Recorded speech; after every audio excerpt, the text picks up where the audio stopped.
Hi, welcome to Two Flew Over the Cuckoo's Nest. This is Josh. And with me is my second favorite purple-haired Brit, Pixie. I'm still not happy that I am only number two. Well, Psylocke from the X-Men needs to dye her hair. And then you'll be number one. She's not real though. You don't know if she's not real. Maybe you're not real. Maybe I'm not real. Maybe you are correct. So see, Psylocke Maybe I'm like might be real and you'll be fake. maybe I'm like your Tyler Durden. Maybe. I don't know why my other voice would be a British woman, but alright. Everybody's listening to it like this is just Josh by himself. It might be. It might be. I think it definitely is. Could be. It's unverified. Oh, we need to get verification on it. Alright. There might be sound issues today because Skype updated and my software, I guess, didn't update. And because Josh is so organised, he didn't realise this till like an hour ago when we started trying to record. Yeah, those are technical difficulties today. It's okay, I'm having technical difficulties with life. So this show's fitting. Yeah. Let's see. You ready for news? It better be good. Well, it's all from Newser. There's no second The news source. There's no second news source today. It's all Newser. Oh, Jesus. They're gonna sue you for just like reading out all their news. No, I'm giving them credit. You are, but like... I'm citing Newser. Oh, God. I can't cope. Let's see. All right. You ready for the first story? Yes, go for it. Toddler shreds $1,000 in cash. Yay! Leo Belknap, a 2-year-old boy in Holiday, Utah, loves putting junk mail and other paper in the shredder that he sometimes helps his mom with. Unfortunately for his parents, some of the paper he put through it was green and had pictures of presidents on it. I love this child. Ben and Jackie Belknap said that Leo shredded an envelope containing $1,060 they had saved to reimburse Ben's father for Utah Utes season tickets.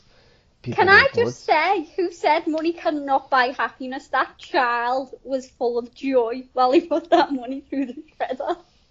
And he brought you joy for shredding it. Yeah. Oh, this is why people shouldn't let the kids use shredders. Yeah. It says, yeah, they had the money to reimburse his father for Utah Ute season tickets. They say they searched the house desperately for it over the weekend when they planned to hand it over, and eventually discovered the remains of the cash in the shredder. The Belknaps believe that Leo put the envelope in the shredder when they weren't looking. For like 5 minutes, we just shuffled through it, not talking. We didn't know what to do, and then we broke the silence, and I'm like, well, this will make a great wedding story one day, Jackie tells KSL.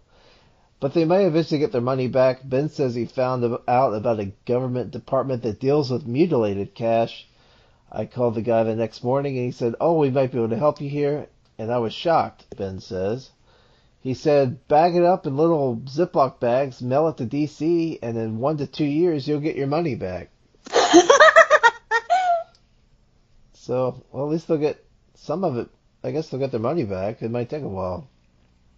Yeah, because some poor person's got to sit there and piece that together. Or at least try to get the serial numbers off the cash. Imagine that being your job. That would suck. Oh dear. Sit there all day, going through That Shredded That up. child needs to be taken into people's homes and let loose with a shredder. You want him in your home? Yeah. Don't have any Then we'll have an excuse for why all my important documents aren't there, rather than just being like, I must have filled them out and posted them while I was having an episode. You should just record everything you do on your phone. And then... Well, I do. It's called Twitter, which is how I know I did it, because I was out tweeting about people with Christmas trees in the garden in September at 9 o'clock in the night. There are people with Christmas trees? I'm pretty sure it was a Christmas tree. But I don't remember it fully. I just remember writing the tweet and used, and then I was like, oh shit, yeah, I went out to post them letters. Them important forms I filled out while I was having a fucking episode. Yeah, that's probably not good to fill those out while you're having an episode. Listen, if they're stressful, it's gonna happen. It's their own fault. I suppose. Let's see. There we go. Pooch Hall, who was an actor, allegedly got drunk, let his toddler drive. Are these all toddler based today? No, not all. Just 2 in a row here. I was gonna say we're gonna have a show of people acting like me if it's all toddler news. There might be more. I'm not sure. I can't remember. We'll find out together. You've only just looked it all up again, though. Yeah, my short-term memory is terrible. Okay, let's hear about what this toddler did. All right, Ray Donovan actor Marion Pooch Hall. How'd you get the nickname Pooch? Anyway, he allegedly let his 2-year-old son steer his car in Burbank, California Wednesday night and ended up getting arrested. Witnesses who say they saw the toddler in Hall's lap as the car weaved called 911. The car eventually ran into another car that was parked, but no one was injured. Were any of the people in the car that was swerving, either the parents or the child drunk? I don't know. It might just been the guy and his kid. One witness who says he saw the boy crying in the front seat after the collision tells TMZ there was a car seat laying in the back seat, but it was not installed. Good grief. Police allegedly smelled alcohol and found that Hall could barely walk. Yes, I was right. His blood I'm so drunk, I better let the baby drive. That's a high level of being intoxicated. That kid's gonna be traumatized.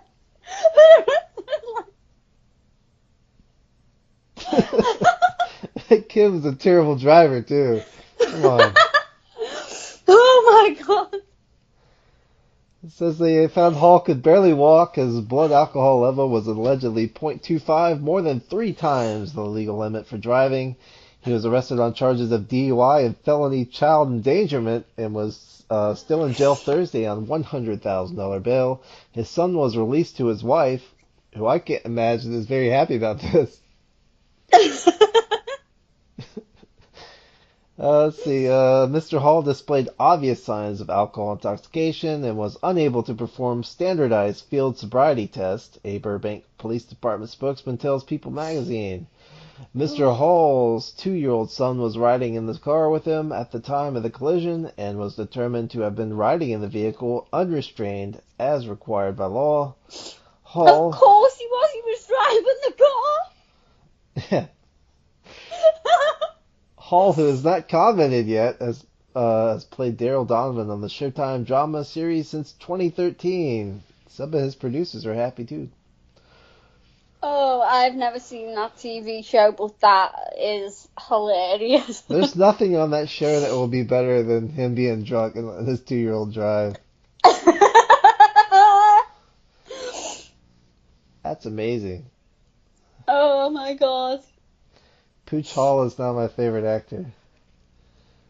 I don't even know who he is. I'm not sure either. But I already like the guy. Listen, he was drunk. He thought he was doing the responsible thing, letting the sober party drive. Yeah. Here we go. It's airport story. Go on. Airport story, rather. Airport. I don't know what an airport is. How are you going to top that one, though? Well, I thought I would go top it, but it's still a weird story. This is in Syria, I think. Let's see, a Syrian man who found himself stuck in an airport for months after overstaying his Malaysian visa and subsequently refusing to return to his war-torn home has been arrested. Per CBC, Hassan Al-Kantar spent the last 7 months living in the Kuala Lumpur, I butchered that, airport documenting... Kuala Lumpur. There you go. You got it. Yeah. And documenting on Twitter his life in flux as he attempted to find a country willing to issue him a visa as a refugee. On Monday, Malaysian authorities accused the 36-year-old of being in a, quote, forbidden zone without a boarding pass and arrested him, per the New Straits Times.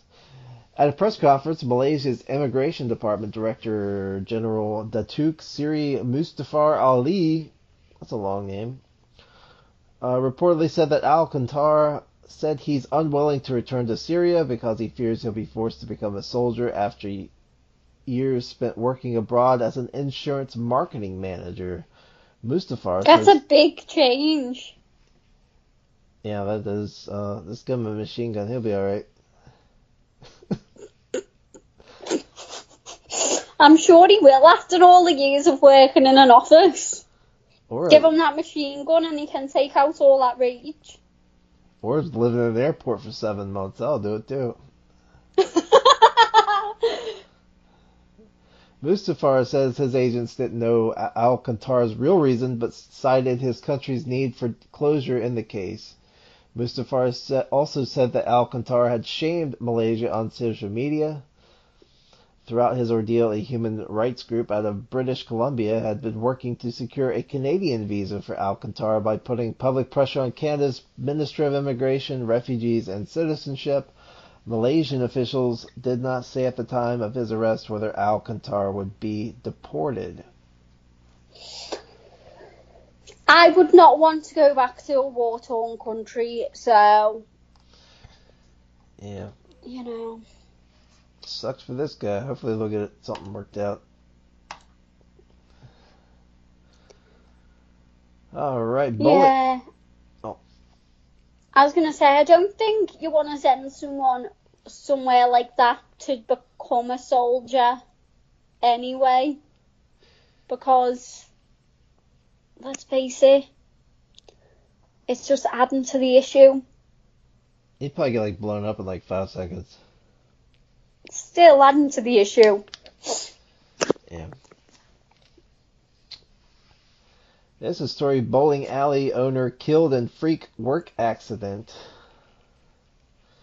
This is out of Colorado. Go on. Florence, Colorado's police chief describes the local bowling alley as almost like a barber shop, a place outside of which owner Hector Rodriguez was widely known for sitting on a bench and chatting with locals who passed by.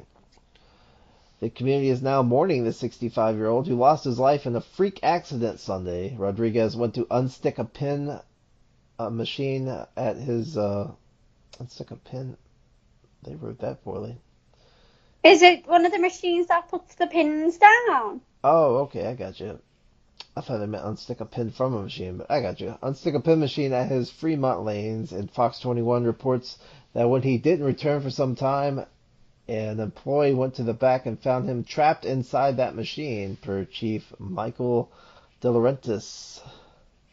The machine moves up and down, De Laurentiis explains to KKTV, and somehow he got stuck between the returning of the pins. At this time, we don't know if it malfunctioned or if he was just in the wrong place when it came up. It came back up and trapped him inside the machine. He was pronounced dead at the scene. Jesus. That actually happened on the X-Files once. Because the X-Files is a great source for reality. Apparently it is, because like 15, 20 years later, it happens to this guy. It's like when you're doing a job and they're like, don't get into the box crusher to sleep. Don't get into the pin machine to fix it. Yeah. Let's see. Here's news out of Turkey. Gobble gobble. Is it that sort of turkey? No, it's the country turkey. I'm disappointed. Oh, sorry. I raised the bar. I raised the. You raised your my hopes and now they're dashed. Sorry. Anyway, a 16-year-old gets 4.5 years in jail for kissing a 13-year-old.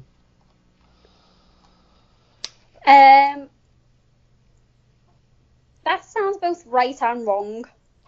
An expert report cites the impulsive puberty for a teen's actions that brought him to trial, but that excuse didn't get the 16-year-old off the hook for sexual assault charge. The boy's crime of apparent passion, per Gulf News, was kissing a 13-year-old girl whom SBS News identifies as his girlfriend. Yeah, 16-year-old shouldn't really be going out with a 13-year-old. In the States it's legal because they're both minors. Over here he wouldn't be a minor. Would they both be minors? What, they're legal? Oh, so you'd have to be 15, I guess, there?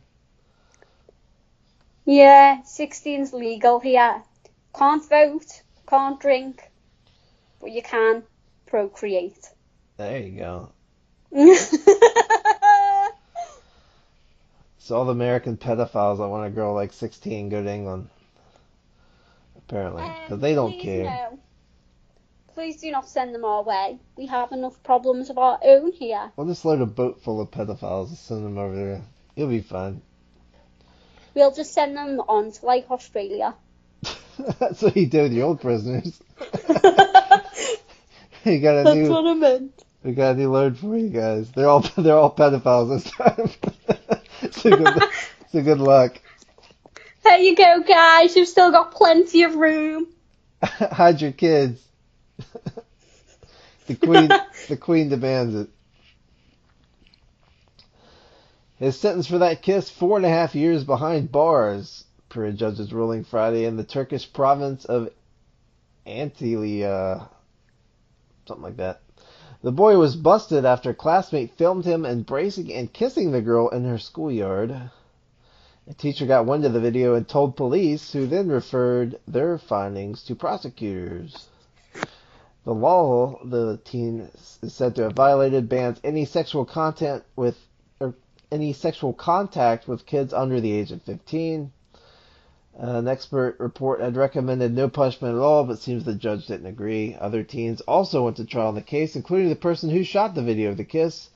That charge involved using children in the production of inappropriate images, and 4 more who received the video for sharing inappropriate images in which children were used. Those 5 were acquitted. I am surprised the course of events reached this point, a lawyer for one of those teens tells SBS. Should the punishment be that heavy? It is debatable. The convicted teen's attorney says her client will appeal. I agree that it's wrong, right? But then there are sort of people running around doing worse, getting less sentences here. Yeah. 4.5 years for a 16-year-old and a 13-year-old seems pretty stiff. Do you think it's wrong? Not if it's his girlfriend. I mean, she's still a minor. Yeah, but in some countries he's a minor too. Not in that country or this country. Yeah. So I would say it's a legal issue. I would also say it's a morally gray issue, depending on what your social norms are. Yeah, I think it's wrong, and he shouldn't have done it, but I think worse people get less punishment. True. Yeah, 4.5 years seems a little stiff. Yeah. Should just give like community service or something. I don't know. Let's see. A guy whose property was being seized left crazy booby traps. An Oregon man resisting. Wait. Is this a new Home Alone film? Pretty much. Okay. Says a Oregon man resisting the sale of his home left booby traps on the property, including one apparently inspired by Raiders of the Lost Ark. Was it a stone just rolling slowly towards someone? Yes. Gregory Lee Rodvelt rigged up a hot tub to roll down a hill when a tripwire was triggered. Much like the scene where Indiana Jones is forced to outrun a giant. Ew. Still laughing, huh?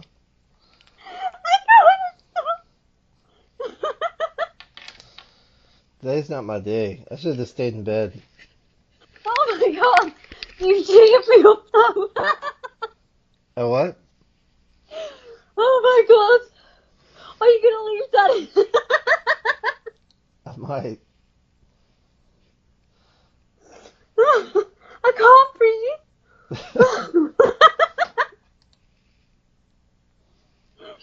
Oh my god! I'm gonna try and calm down.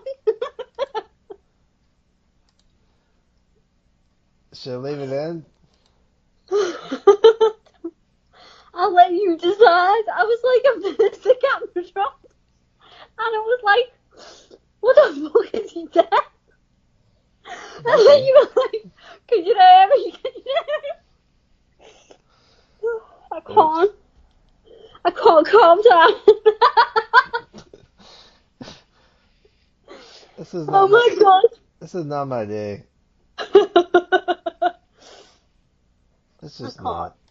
I should have stayed in bed. Oh, I can't breathe.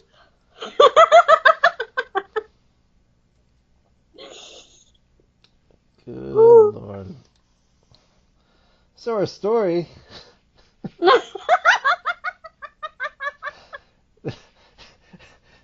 This man, Gregory Rodvelt, rigged up a hot tub to roll down a hill when a tripwire was triggered. People are amazing. People have got. This has been a crazy week. Oh my god. Much like the scene where Indiana Jones is forced to outrun a giant stone boulder. I want to see Much someone. like the show, it's gone very swiftly downhill. Yeah, pretty much. I want to see someone like running down the hill and like a big like hot tub's chasing them. Oh my god.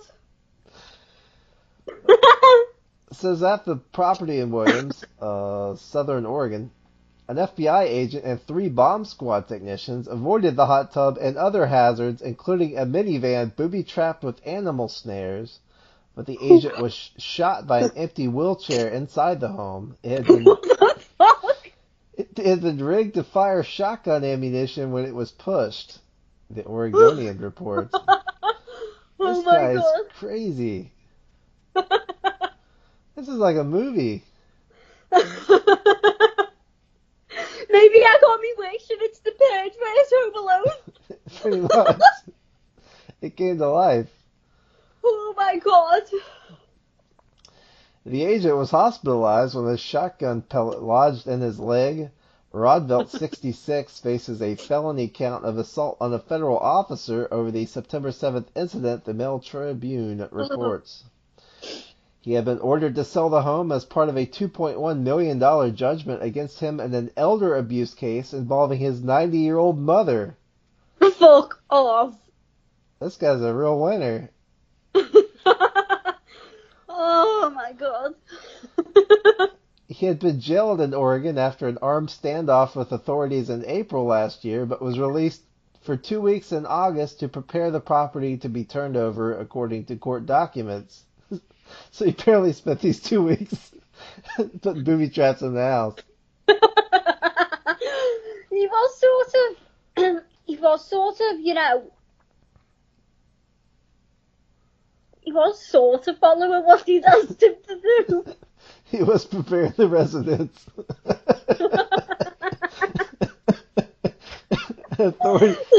Authorities were contacted when the estate's acting receiver saw a sign saying the property was protected with improvised devices. This guy's great. This guy is amazing. Other than the, Oh, beating his mom or whatever. oh. Oh, I can't cope. So we've had good news. Well, not for these people, but for us. Oh, it's been the best news I've heard for a while. Oh my god. This is I'll try crazy. and calm down. Let's see, an iguana on... We haven't had an animal story in a while. We got a couple animal stories today. If this is upsetting, then I No. can't guarantee how I'm gonna react right now. It says an iguana on power line sends 20 to a hospital. Was the iguana okay? I'm not sure. It says an iguana wandered onto a power line and knocked out electricity to a Florida nursing home, sending 20 patients to the hospital, the AP reports. A Broward Sheriff Fire Rescue spokesman Michael Kane says the iguana was electrocuted and set off a fire on the power pole which knocked out electricity to the Palms Care Center in Lauderdale Lakes on Friday afternoon. Kane told the South Florida Sun Sentinel the facility was running on generator power, but only half of it was being cooled effectively. Residents who lost air conditioning were moved to parts of the facility where cooling units were working. Kane says 20 patients were moved to hospitals as precaution. Electricity was restored throughout the nursing home late Friday. State records show the facility is licensed for 120 beds. Oh, So that iguana's like, take that, old people. it's a bit sad though that it got electrocuted. Yeah. I feel like it's not proper iguana kind of care. Let's see. He's singing one Garth Brooks song for 36 hours straight. As we write this, Cliff Satterwhite is in the home stretch of an epic karaoke marathon. He's singing Garth Brooks' Friends in Low Places for 36 straight hours. Why? The Seattle area karaoke host is performing the feat as part of a breast cancer awareness fundraiser he's hosting at a bar in Federal Way, Washington. KOMO News reports. Satterwhite's sister is a breast cancer survivor and is aiming to raise $10,000 for making strides against breast cancer, a branch of the American Cancer Society. His effort as part of the Real Men Wear Pink campaign in October is also Breast Cancer Awareness Month. Says, That sounds very annoying. yeah, pick a better song. It's a noble effort, but I'm just saying pick a better song. I remember, I forget what song. No, I don't. No, I can't tell this story. It's inappropriate. Uh-oh. Carry on. The rest of the story says Satterwhite started singing at Stars Bar and Grill at midnight Tuesday. He'll wrap things up with a celebratory breakfast at noon Wednesday. This is the 4th year he's hosted the fundraiser and says he's learned a lot how to be successful. My attempt will feature one singer, one song, no sleep breaks, and only a 2 to 5 minute break between songs for water, food, and bathroom. That's what really sets it apart, he tells Q13 Fox News. The last 3 years have taught me so much in terms of preparation, pace, and when and what to eat. I've learned those things are all key factors in the success of the event. Those who want to donate but can't make it to the bar to sing along can do so via his fundraising page. Surely taking breaks is is cheating. Well, he's got to eat and use the bathroom. Are we sure about that? He has to drink water within 36 hours. You can really mess yourself up. I mean, you could drink water. No one's stopping him drinking water. You can do it between lyrics. I like how he says he's learned what didn't work before. So it's maybe a couple years ago he's munching down a bean burrito and then 12, 16 hours into his thing, he's like, oh no. But hey, the guy's I'm not going to contribute anything to this. all To right. this. Should we? I'm going to sit here and laugh instead. No. I'm gonna read a story that if you laugh, you're gonna look like a terrible person. Oh, I'm going to probably carry on laughing because let's make it I'm a terrible person. See? Here we go. You're gonna laugh. You're gonna laugh. You're a terrible person if you laugh at this headline. Are you ready? Yeah. Cops, man. Do not laugh because it's so wrong. All right. Cops, man throws his brother 4 off a roof. His brother's 4 years old. What? I need to talk to you, Sean Smith told cops a few blocks from his Brooklyn residence Saturday. My brother may be hurt. He may be dead.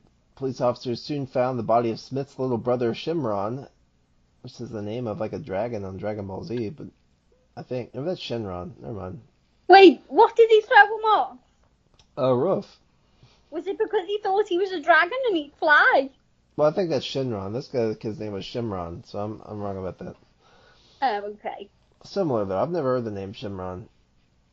Where the 4-year-old was pronounced dead on the scene, reports the New York Times. The medical examiner later said he died from several blunt force injuries, per NBC New York, and Sham was charged with second-degree murder for allegedly throwing his sibling from the roof of a 7-story apartment building. Who let him mind this child? I have no idea. It says there's no known motive, but police say they have a video of Sean carrying Shimron to the roof, and Yahoo reports that Sean suffers from schizophrenia. Asked if he wanted to harm his brother, Sean seemed to grin and said not really. Yeah, this guy's out of it. Now the community around Nordstrand Avenue, between Avenues J and K, is trying to comprehend the death of a child described as laughing and running as he went to and from school. I can't fathom someone taking my child and throwing them off the roof, says Donna Hayward, who helped organize a memorial of candles, cloth flowers, and dolls. It tears me apart. Shimron's family, including 5 other children, moved to New York from Guyana last year. So that's just Why? sad. That's like letting me mind a child when I'm having an episode. Why did someone let him mind a child? Maybe they didn't think his schizophrenia was that bad. I have no idea, but that's terrible. Can I just ask, am I hallucinating or have you got a cat there? Yeah, I've got a cat. When did you get a cat? I've had a cat for 3 or 4 years. You haven't seen him? Have I slipped into like another dimension? No, I've had a cat for a long time. Where's your dog? He's on the other side of me asleep. Okay, why have I seen your dog and not your cat? The cat usually stays away while the dog is nearby. Oh, okay. They don't like each other. Or I guess the dog more so doesn't like the cat, but they fight a lot. Let's see. Ready for another story? Yes. Alright. He hit Make it a good one. I'll try. It says he hit $19 million jackpot, then everything went wrong. Says, you know those stories about people who strike it rich in the lottery only to see their lives spiral out of control? Meet Exhibit A, Jim Hayes. That'd be me. No impulse control. Woo! Yeah. Somebody should just give you millions of dollars just to see what happens. Yeah, can someone do that? It's like a sociological experiment. Yeah, somebody give me millions of pounds and let's see what happens. He says at the Daily Beast website, I guess, Natalie O'Neill recounts the crazy rags to riches tale. In rags to riches to rags tale, rather. In 1998, the 35-year-old Californian was working as a security guard when he won $19 million with a quick pick lottery ticket. After the taxman's cut, he opted for 20 annual payments of $684,000 a year. Says, I know I'll change, but only for the better, he told the Los Angeles Times the day after his life-changing win. Far from it. 20 years later, Hayes would be a broke junkie living in a garage. At that point, he resorted to robbing banks for drug money, and he managed to hit 11 for a total of nearly $40,000 before the FBI finally caught him. This guy is lucky. He's lucky. He's lucky. He won the lottery and then he robbed all them banks before he got caught. Yeah, he got 11 banks, so he's not that bad at it.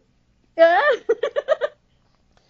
He says, having money enabled me to live my wildest dreams, says Hayes, but there's a flip side. It's the lottery curse. Hayes did pretty much everything wrong once he scored his jackpot. He spent wildly on cars, lousy investments, and a lavish lifestyle. He gave money to any old friend who turned up. He got divorced. In 2004, he needed back surgery for an old work injury and then got addicted to prescription pain medication. 3 years later, he had to file for bankruptcy as the state began withholding lottery payments for his tax and alimony debts. In 2017, a fire at the modest apartment complex where he lived and worked left him destitute and jobless. And at that same year, he struck upon the idea of robbing banks. Hayes is due to get out of prison in 2020, and he hopes to publish a memoir when he's out, Lottery to Robbery. That's what he plans to name it. I foresee this book doing very well and him having more issues. That should be like a movie, probably. I think it'd be a book and then it'd be like a movie. You know, if I had that much money, you'd just find me dead, floating in a swimming pool full of coffee and biscuits. That's sad. You'll be on a pool inflatable, and then there'll be some guy that comes by and has a relationship with the pool inflatable. You better not touch my pool inflatables, they'll be the heirs to my fortune. He's gonna molest your pool inflatables and steal your fortune. Ugh. Good way to go though, pool full of coffee and biscuits. So if only I'd have learned how to swim. Is the pool all coffee? Yeah. Okay. That's a lot of coffee. Let's see. That's a story update from last week. That robot brothel plan ran into trouble. Imagine that. Houston city officials. That's a good idea. Yeah. Houston city officials have ordered a halt, at least temporarily, to a Canadian company's plan to open a so-called robot brothel in the city, the AP reports.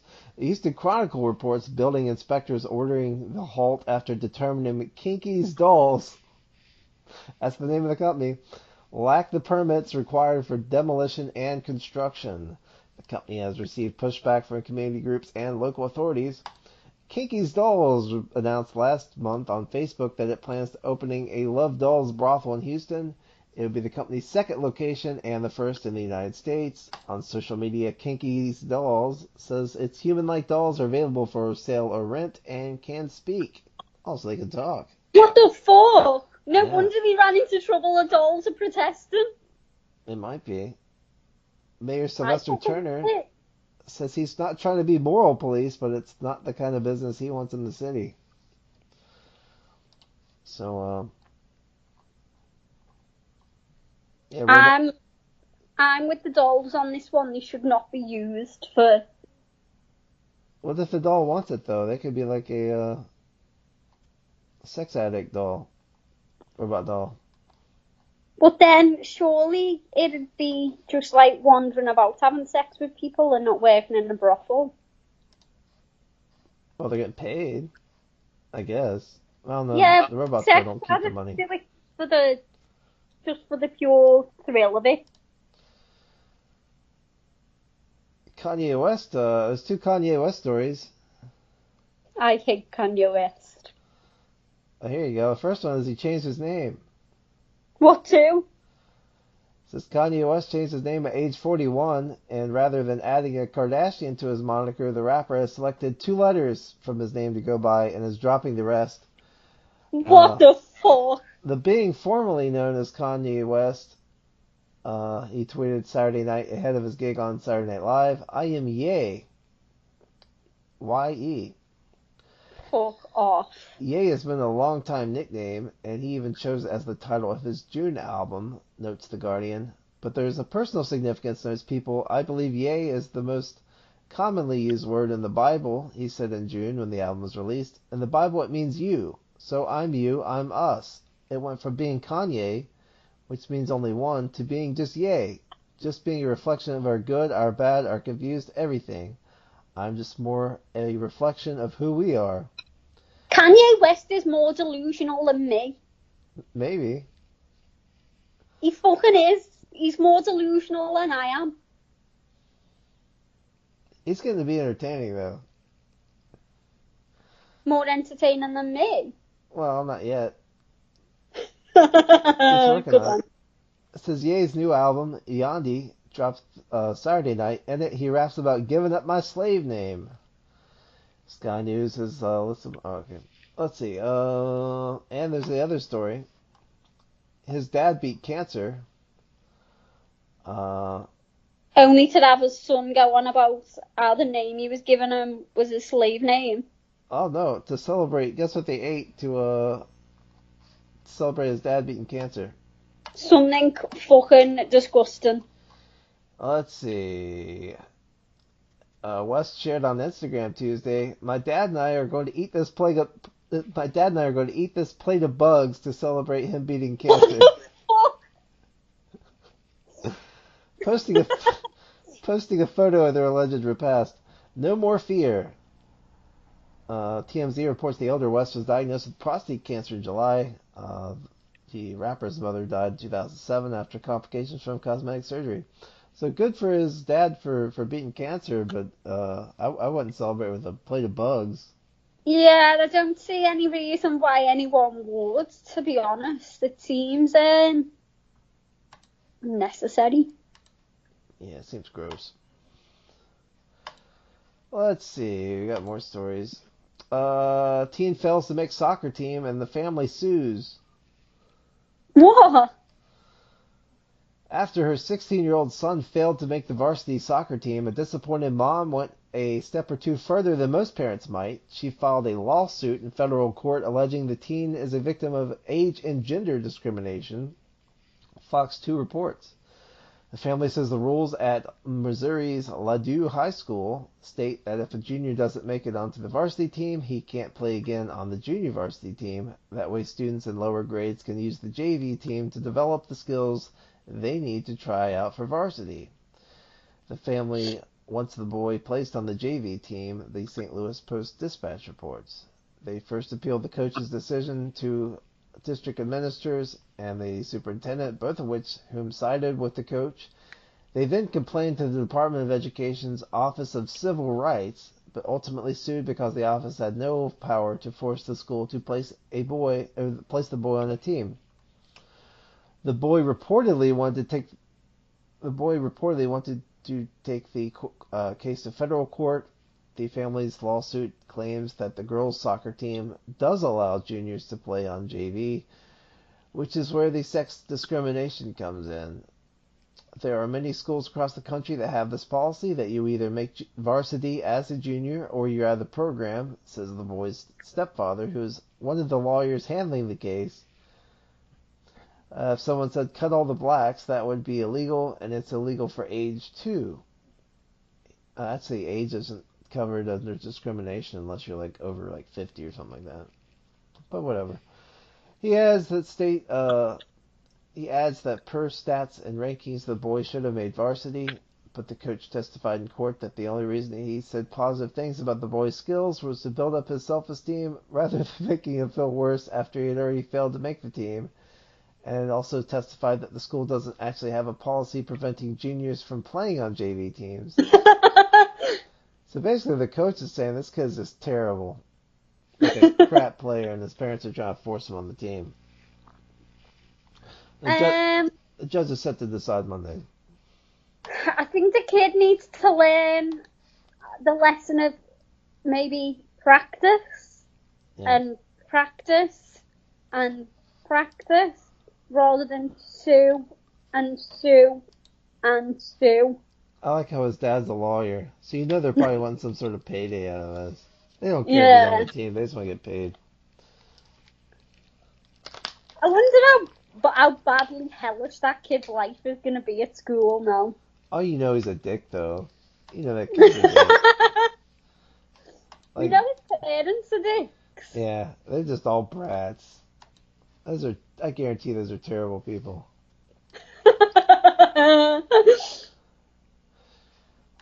Let's see. You got another animal story. You ready? Is it sad? Well, I haven't read it yet, but it doesn't seem sad. Okay. Animal Hospital's mystery caller is revealed. Since the calls were coming from a landline inside the Marine Mammal Center in Hawaii, It's coming from inside the house. yeah, so incessantly that the hospital director, Claire Simeone, rushed the facility in a panic to figure out what was going on. Simeone had received 9 calls in 15 minutes, but each time she answered, she was met with an eerie silence, recounts the San Francisco Is it one Chronicle. of the animals? Let's see. It says a prank. Was someone in trouble? Nope. Simeone, I just probably buried her name like 3 different times, explains via a tweet that she entered the hospital's laboratory and uncovered the mystery. There's a gecko sitting on the touchscreen of a phone making calls with his tiny gecko feet. Oh, that's adorable.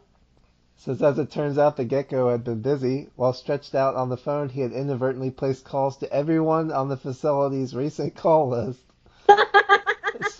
Some of them over and over. I had to send out a note to all of our staff and volunteers who may have received telemarketing calls, she tweeted. I immediately hired Gecko. So there you go. Crank calling Gecko. He was lonely and bored. He just wanted some attention and love. It'd be funny if it was like an animal that could like breathe heavy. So you just call people up and be like, that'd be good. But like a monkey just like making inappropriate noises in the background. Yeah. That'd be amazing. I hope we get that soon. Let's see this story.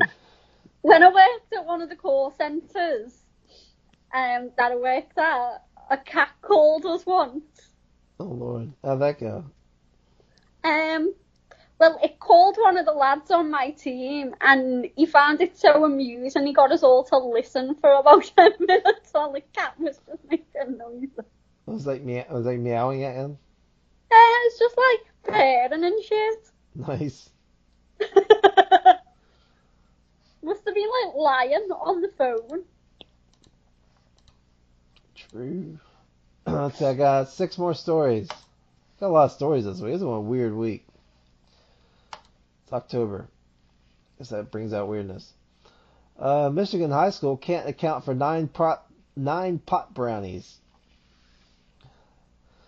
Marijuana-laced brownies were brought to a Michigan high school and distributed. Has been confirmed, but Fox 17 has a tidbit that makes this story something extra.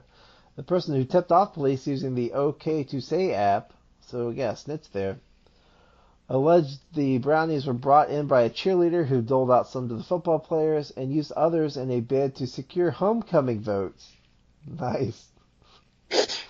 Voter fraud there. Listen, we've all known someone that's brought them in to school and given them to people that don't know for a laugh to see how you react. Yeah. That's a good way to try to get homecoming votes, though.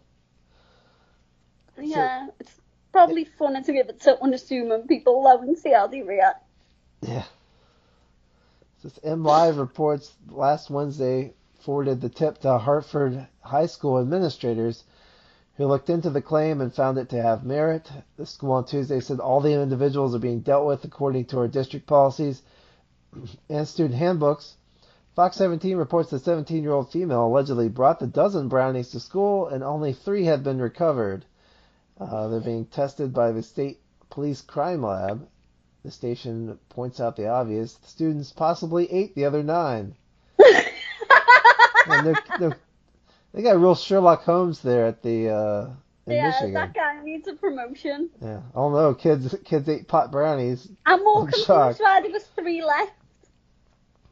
I guess they got them before they. That's ridiculous. A rep for the Hartford Police Department notes the fact that school is a drug-free zone, which could theoretically mean felony charges could be issued. That seems a little Oh, harsh, but exactly. The kids, let them have the fun. let's see. Oh Lord, have you seen all these gender reveal parties? No. Where these people have a baby and they're like to tell Oh, people whether it's a Jesus, boy no. and a girl. Why? Yeah. Here's one that went horribly wrong. Guy's gender reveal party misfired horribly. An Arizona man who just wanted to reveal to the world the gender of his wife's soon-to-be born baby. Wouldn't that be his baby too? Not necessarily if she got pregnant by someone else. She may have cut them or something. Instead, he set off a 47,000-acre wildfire that cost $8 million, according to the What the Arizona Daily fuck? Star. As a result, Dennis Dickey is now on the hook for $220,000 in penalties. Last year, the off-duty Border Patrol agent shot a target filled with the explosive Tenorite and colored powder, blue for boy, pink for girl, on a dry and windy day in Green Valley, Arizona. The ensuing blast started a brush fire that quickly spiraled out of control into what became known as the Sawmill Fire. You know it's bad when they name the fire. According to a release from the U.S. Attorney's All Office in fires should Arizona. have a name. Was it? All fires should have a name. I guess they gotta be pretty bad and they give them a name. I didn't know they gave them names. It says it took 800 firefighters to close to a week to finally control it. Dickey says, I feel absolutely horrible about it. It was probably one of the worst days of my life. Because of an accident, Dickey wasn't charged with arson, and he is expected to keep his border control job. Lucky the fire caused no injuries. Dickey had to immediately dip into his retirement fund to hand over $100,000, and he will make monthly payments of $500 for 20 years. Shit. Yeesh. That's what you get for being an idiot. Yeah. Dickey will also make a public service announcement, presumably to warn other excited to be dads to skip the Tannerite. And no, the coverage doesn't mention whether the Dickeys were having a boy or a girl. I think it's a bit insignificant in the light of the events that followed. Good grief, there goes those jets over my house again. They're coming for ya. Did you hear those? Yeah. That's crazy. Yeah, these gender reveal parties are just getting obnoxious and ridiculous. I've never even heard of them. I think it's an American thing. It does sound very American. It sounds very dramatic. Let's see. We got another animal story. We'll go to a sad story first. No, don't read any sad stories. Well, I had a good ending for, well, I guess as good as it could have been. Pizza delivery may have saved a life. A Domino's driver is getting credit for helping save a woman from a dangerous predicament in Wisconsin. Joseph Grundle tells NBC News that he was handing over pizza to a couple in Sheboygan County. There's not much more Wisconsin than the name Sheboygan. Sheboygan. Sheboygan. He saw the woman mouthing words, "Help me." And as the man was getting the money together, she mouthed, "Call the police." Isn't this an urban legend? No, this just happened in Sheboygan. It sounds like an urban legend. So that's just what Grundle did when he arrived back at the restaurant minutes later. He didn't have a cell phone on him? That's weird. Police officers soon arrived at the home and arrested 55-year-old Dean Hoffman, reports USA Today. Hoffman used to be in a relationship with a woman, and police say he entered her home, punching her and tying her up as he tried to convince her to get back together. Shit. And then ordered pizza. Yeah. So as a note to guys, if you're punching a woman and trying to tying her up, she probably won't want to get back together with you. I feel like if you've got to tell them that, Yeah. then it's a hopeless cause. Yeah, that's some free relationship advice on this show. Don't don't punch women and tie them up if you want to be with you. Can I just ask? I mean, it's good luck that he did. Why did he let her answer the door to the pizza man? I have no idea. This guy's probably not too bright. Maybe that's why he thought punching her and tying her up was a good idea. Yeah, you think the big black eye would have alerted the pizza guy that things aren't right there. See, the woman told authorities she was sure she was going to die tonight, according to the police report. At some point, however, the pizza order was made, and Grundle spotted the woman's plea for help. Hoffman faces charges on suspicion of kidnapping, false imprisonment, strangulation, and suffocation, felony intimidation of a victim, and burglary. So what the fuck? He beats his ex, and then's like, you know what? All this beating is making me hungry. Yeah. Man, I could go for a pepperoni pizza right now after beating my girlfriend or my ex-girlfriend. That's why men have a bad reputation. I've just realised, since we recalled, I haven't been getting any noise through my headphones. It's been on speaker. You haven't what? It's been on speaker, so it's going to be said tinny again. Oh well. It was already echoey, I think, so. I might as well just forget it. This is a professional show today. Oh my god. Alright. So it just went downhill after I thought you were dead. One last animal story. Wait there, I'm putting my headphones in. Well, Right. are you putting them in? Can you hear me? Right, there we go. I only realised it when I realised he fell out while I was laughing and I could still hear. You laugh because my headset dropped to the floor. And then you dropped your own headset. We're doing really good today. Mine wasn't as dramatic. Yeah. I'll leave part of that in. I was like, is he dead? I might be. This might be my ghost. My ghost is finishing the show. The camera just went. Even death can't stop this terrible podcast. Oh, I'm off again? Oh my god. Alright, here we go. One last animal story. It better not be sad. Drunken birds prompt calls to Minnesota Police Department. Drunken, did you say? Yeah, it says apparently birds of Gilbert, Minnesota can't handle their liquor. Were they making kids drive cars? Well, they might make little birds drive bird cars. Maybe. That'd be adorable. Birds can't handle their liquor. Case in point, the police department there has received several reports of birds that appear to be under the influence, flying into windows, cars, and acting confused. Oh. According to a police department statement released this week, the culprit, an early frost, or more specifically, berries that froze, causing the starch they contain to convert to sugar, which then in turn fermented when the berries thawed. Shit! Birds actually do literally get intoxicated when they eat berries that have started fermenting, a bird expert tells Duluth News Tribune.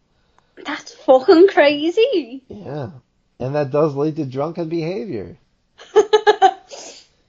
And it's pretty common, reports NPR, which dug up some other incidences of boozy birds. In one case, the city of Whitehorse in the Yukon, which is up in Canada, had to set up drunk tanks, modified hamster cages for party fowl.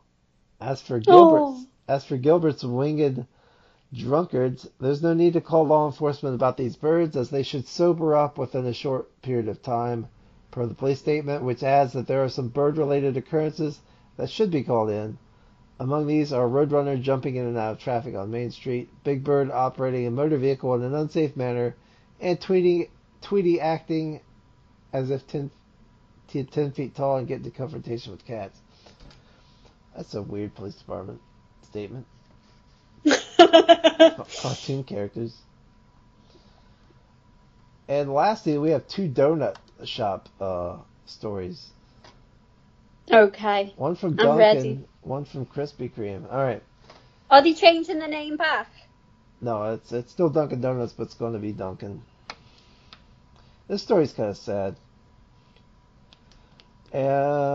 See the story headline: Homeless man charging phone at Dunkin' got rude surprise.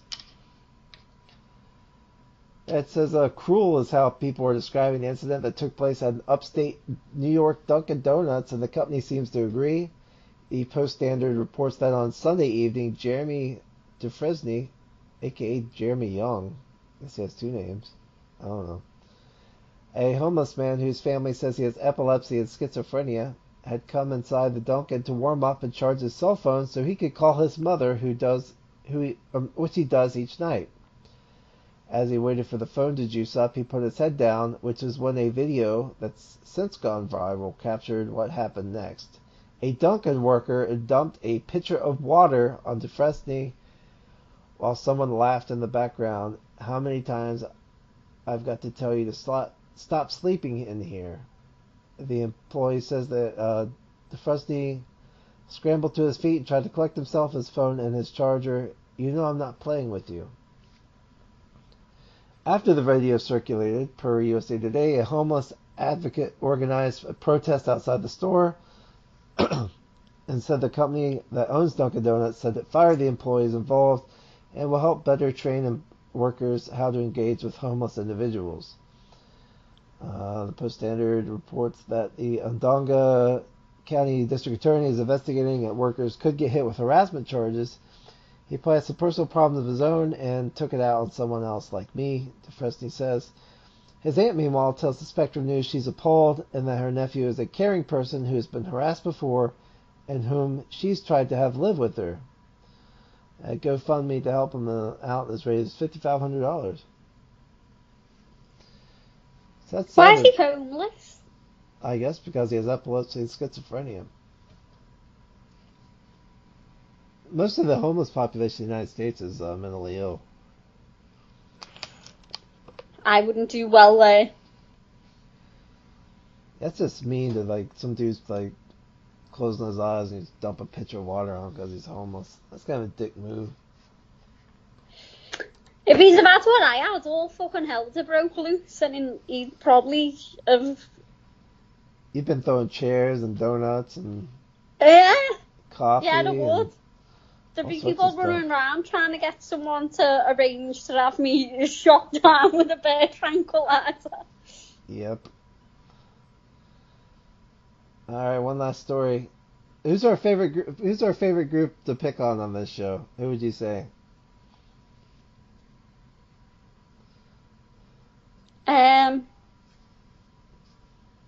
Pool inflatable rapists.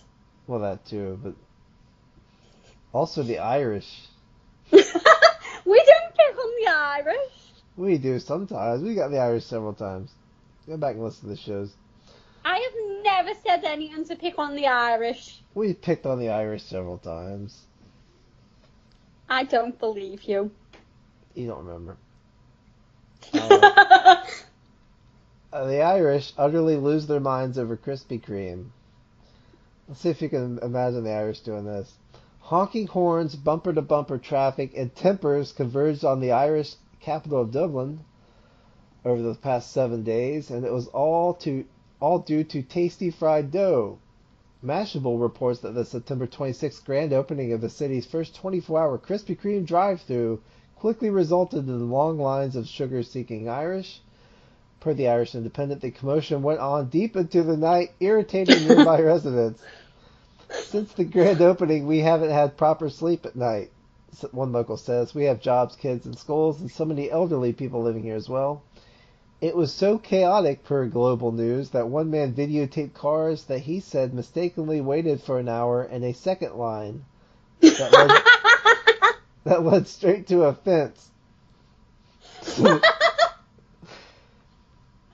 And so the donut chain, which the Irish Times notes had 300 people lined up outside when the doors opened on its first day, has been forced to tweak things. We've listened to our neighbors and we're making changes, Krispy Kreme UK CEO Richard Cheshire said in a statement per The Independent. The main adjustment, shutting down the drive-thru each night at 11:30 and reopening at 6. The store itself will remain open for walk-ins around the clock, with the wait time inside estimated to run around 10 minutes. That is crazy. Why are they going so crazy over donuts? I don't know. You have to go to Ireland and find out. It's not that far. See, there you go. You need a road trip. Well, it wouldn't be a road trip, it would be a boat trip. Well, a boat and road trip. It would be mainly a boat trip. Yeah, but it'd be like a road trip and then a boat trip and then a road trip. Yeah, but it would be mainly a boat trip. You could swim. I can't swim. You could just think. So that's the news. We have some pretty good stories. Listen, it started off well, and then it descended into absolute fucking chaos. It was all downhill from there. Oh, we got breaking news. Go on. Breaking news. Angry about customer complaint, eatery owner puts up a sign. A customer at a chain pizza restaurant in South Carolina didn't like that his lettuce bowl wasn't getting refilled the way he wanted, and the owner of the eatery pushed back in the most bless-your-heart way possible. The reason behind the commotion, the customer at Greenville's Pizza Inn complained about a worker who has autism, and Amanda Cardigan was irked by the way the man spoke about her employee. She says about 60% of her workers have special needs, per WYFF. She says a restaurant's manager tried to explain to the worker's circumstances, that he wasn't trained to do what the customer requested, and the customer retorted that a sign should go up informing customers about the workers there having special needs. These are like my kids and made me angry, she says. I wanted to do something that was not rude but got my point across. What she did, put up a sign on the door that reads, "We are proud to be an equal opportunity employer and hire all of God's children." Fox Carolina has a photo of the sign. A mom of one of the workers who has Down syndrome says she's grateful her son has a place like Cardigan's to work. We parents with special needs children are faced with breaking down barriers, stigmas, and teaching other people that their children are more like them than different, she tells WYFF. As for the customer who spurred the new sign, the owner says, if he's not okay with that, then I'm okay with him not coming back. That's $1 that I don't need. So good for her. Yeah, I feel like, listen, if you're going to have an illness of the mind, get borderline personality disorder, you'd always come out the winner, even if you're the loser. Oh, she just cut epic promos on people? Because people piss you off, and then you do things, and then you don't remember doing them anyway, so you're like, Wasn't me. So what if I threw all these chairs everywhere? You remember you did that. I act like you don't remember that. I know I did it. I remember kicking one of them, but I don't remember the rest. Then how'd you tell me I about it if you remember don't being remember? told they were going to sedate me and being like, please, God, sedate me. I'll find out later if you sedate me. Like, if you have special needs workers, like, I went to Target the other day, and this guy had some physical impairments. Like, you could tell his hands didn't work right, and he had, like, crutches behind, like, standing behind him. It's like, you can't expect him to work as fast as somebody whose hands work right, you know what I mean? But it's good that they hire those type of people. You know what I mean? Yeah.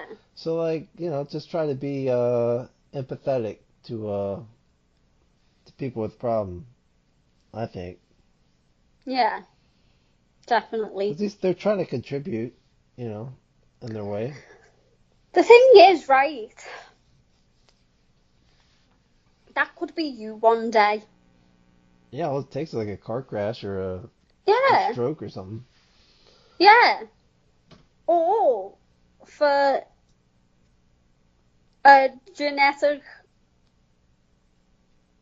bomb to just go off that you weren't even waiting for. Do you know what I mean? Yeah, like multiple Like, sclerosis or something like that. yeah, like it Yeah. could be you. Treat people how you would not even want to be treated, expect to be treated. Yeah. So quit being dicks. That's what we're saying. Yeah, only we're allowed to be dicks. Yeah, that's right. Hey, we're not beating up women and ordering pizza, so we're doing pretty good. Yeah, yeah, we are. If that's the standard that we're measuring people by. That's right. Good grief. We had a pretty good news show today. This world's Yeah, crazy. I haven't laughed this much in weeks. See, you had a bad day going in, so we're doing good. Yeah, I was a proper grump. See, now you're better. And then I thought you were dead. All it took was me dropping the headset and and some guy rigging his hot tub to try to kill 2 people. It was the fact that you both collided. You were talking about it, and then the next thing, the camera just did. You're like, oh crap, did that guy get him? It's like, maybe. Oh my god. So if there's any sound issues today, I apologize. We'll try to get that worked out by next week. But Listen, who I've knows? contributed nothing to this show today, so I do not care. You contribute laughter. Oh, I have. If that is my job, I have done it well. There you go. See? You did it again. You better have news stories like this next time. I'm trying. I can only give what the world gives me. Yeah. So, all right, everybody, have a good week. We'll see you next week. Bye. Bye.